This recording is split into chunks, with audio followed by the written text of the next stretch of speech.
देश एवं देशेर बाहिरे दूरे किंबा काছে সবাইকে জানাই শামসুন্নাহার ব্লগ চ্যানেলে স্বাগত। সবাই কেমন আছো? আলহামদুলিল্লাহ, আল্লাহর অশেষ রহমতে আমি ভালো আছি। চলে আসলাম আরেকটি রেসিপি নিয়ে। বন্ধুরা সবাই আমার এই রেসিপিটা অ্যাড সহ স্কিপ না করে প্রথমে একটা লাইক দিয়ে দেখো। এটা তোমাদের কাছে একটা রিকোয়েস্ট। তোমাদের একটা লাইক আমাদের এই চ্যানেলটিকে অনেক দূর পর্যন্ত পৌঁছে দিতে পারে, অনেক বড় করে দিতে পারে। একটা লাইক, সবাই যদি একটা একটা করে লাইক দিয়ে দাও তাহলে তেমন কোনো সমস্যাই হয় না। তোমরা ভিডিও দেখো অথচ লাইকটা দাও না, তো একটা লাইক দিয়ে ভিডিও দেখার অনুরোধ রইল। তাহলে চলো শুরু করি।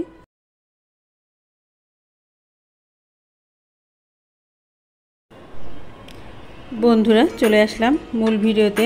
আসসালামু আলাইকুম। আজকে আমি রান্না করব পানি কচু চিংড়ি মাছ দিয়ে। তো দেখতে পাচ্ছ বড় একটা কচু নিলাম, তারপর কচুটাকে এখন পিস পিস করে কেটে ধুয়ে নিলাম। ধুয়ে তারপরে এখন এই যে ছোট ছোট টুকরো করে নিচ্ছি। বন্ধুরা দেখতে থাকো, আমি কচুটাকে কেটে নেই। তো কচুটা কাটতে তো বেশ সময় লাগে, তো আমি দেখো এখানে স্পিড বাড়ানোর পরেও অনেকটা সময় লেগেছে। কচুটা কিন্তু অনেক বড় ছিল, কিন্তু আমি পুরো কচুটা কিন্তু রান্না করি নাই, একটা ডাল রান্না করছি। মানে এক সাইডের কচুটা নিছি আমি, আর এক সাইড রেখে দিছি, পরে আর একদিন হয়ে যাবে। তো বন্ধুরা চলো তাহলে আমার কচু কাটাটা হয়ে যাক, তারপরে রান্নায় যাব।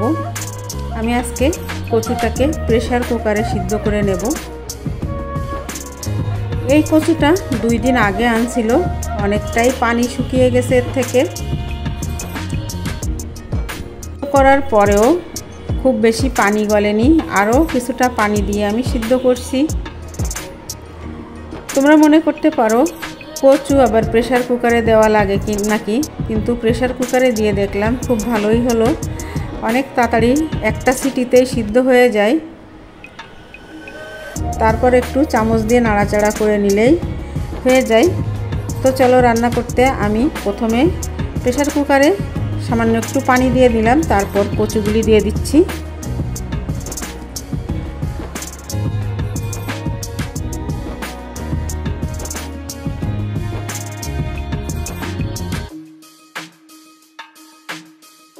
প্রেসার কুকারটা পুরোটাই ভরে গেল।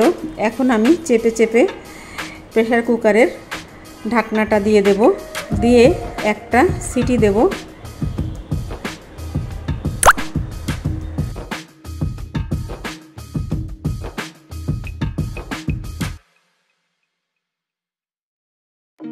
আমি প্রেসার কুকারের ঢাকনাটা খুলে নিলাম। মনে হচ্ছিল যেন একটু তলে লেগে যাচ্ছে, তাই আমি সিটি দেওয়ার আগেই খুলে ফেলছি। খুলে একটু নেড়ে চেড়ে দেখলাম সত্যি একটু নিচে লেগে গেছে।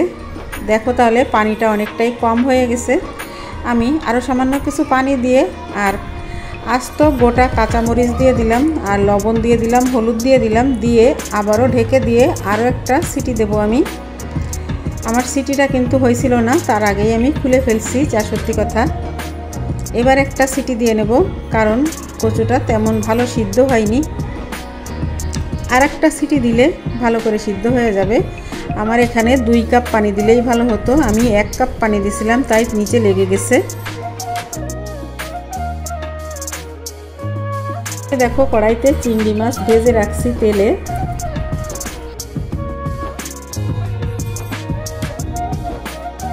আমি একটা সিটি দিয়ে নিলাম। এখন আমি প্রেসার কুকার থেকে ঢেলে ওই কড়াইতে ঢেলে নেব। ঢেলে সুন্দর করে চামচ দিয়ে নেড়ে চেড়ে একেবারে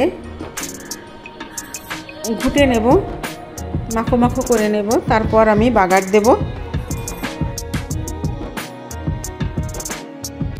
আবারও কিছু কাঁচামরিচ দিয়ে দিলাম, আর চিংড়ি মাছগুলো দিয়ে দেব।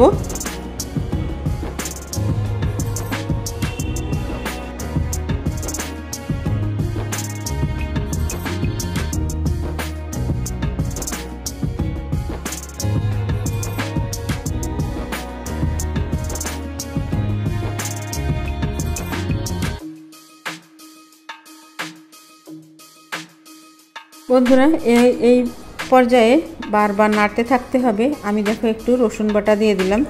কচু তরকারিতে রসুন আর কাঁচামরিচ এই দুইটা খুব বেশি লাগে, এটা যত বেশি দেওয়া যায় ততই ভালো হয় টেস্ট। পেঁয়াজের তেমন একটা বেশি প্রয়োজন হয় না, সামান্য একটু দিলেও চলে, না দিলেও চলে। অনেকেই তো এখন পেঁয়াজ না দিয়েই খাই, তো আমিও চেষ্টা করব পেঁয়াজ যাতে কম দিতে পারি সেটাই। এখন অনবরত নাড়তে থাকতে হবে, নাড়তে নাড়তে এই পানিটা টেনে যাবে আর কচুগুলো সব মাখো মাখো হয়ে যাবে, সম্পূর্ণ কচুটা গলে যাবে। তো দেখো আমার কচুটা কিন্তু গলে গেছে। এখন আমি অন্য একটি পাত্রে ঢেলে তারপর বাগার দেব।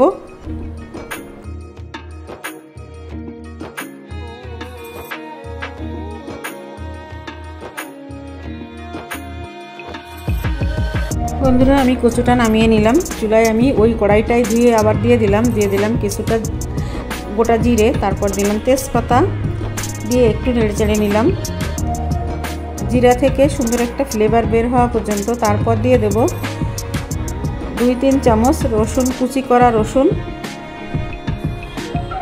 আর দিয়ে দিলাম পেঁয়াজ, সামান্য একটু পেঁয়াজ দিলাম আমি। এখন ভালো করে ভেজে বাদামি করে নেব।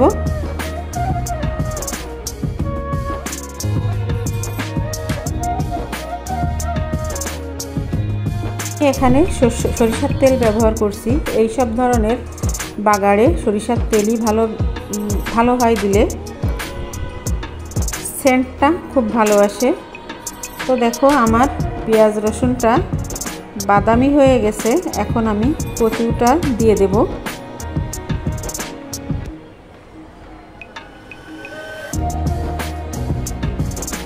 দিয়ে তেল মশলার সঙ্গে ভালো করে মিশিয়ে নেব। বন্ধুরা বাগার দেওয়ার পরে আমি বেশ কিছুক্ষণ ধরে নাড়তে থাকবো, তেল মশলার সাথে মিশে যাবে সেই পর্যন্ত। তো বন্ধুরা আমার আজকের চিংড়ি মাছ দিয়ে পানি কচুর রেসিপিটা প্রায় শেষের পর্যায়ে। কেমন লাগলো আজকের আমার এই রেসিপিটা কমেন্টের মাধ্যমে জানাবে, আর ভালো লাগলে লাইক কমেন্ট শেয়ার করে দেবে।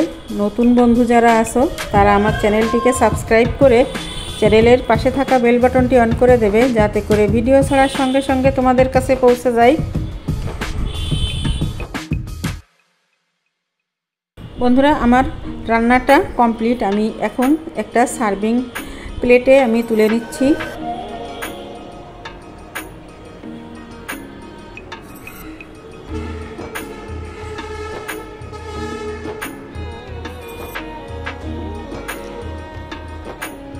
সম্পূর্ণ কচুটা আমার তুলে নেওয়া হয়ে গেল। এখন আমি সামান্য একটা লেবু কেটে ডেকোরেশন করে নিলাম। কেমন লাগলো দেখতে? খেতে তো আমি খাওয়ার পরেই ভয়েস দিচ্ছি, খেতে তো অসাধারণ হয়েছিল। তো বন্ধুরা আজকের মতো বিদায় নেব। এতক্ষণ ধৈর্য ধরে যারা আমার এই ভিডিওটা দেখছো সবাইকে অসংখ্য ধন্যবাদ জানিয়ে আজকের মতো বিদায় নেব। সবাই সুস্থ থেকো, ভালো থেকো, সবাই সবার পাশে থেকো, এই কামনা করে আজকের মতো বিদায় নিচ্ছি। আল্লাহ হাফেজ, আসসালামু আলাইকুম।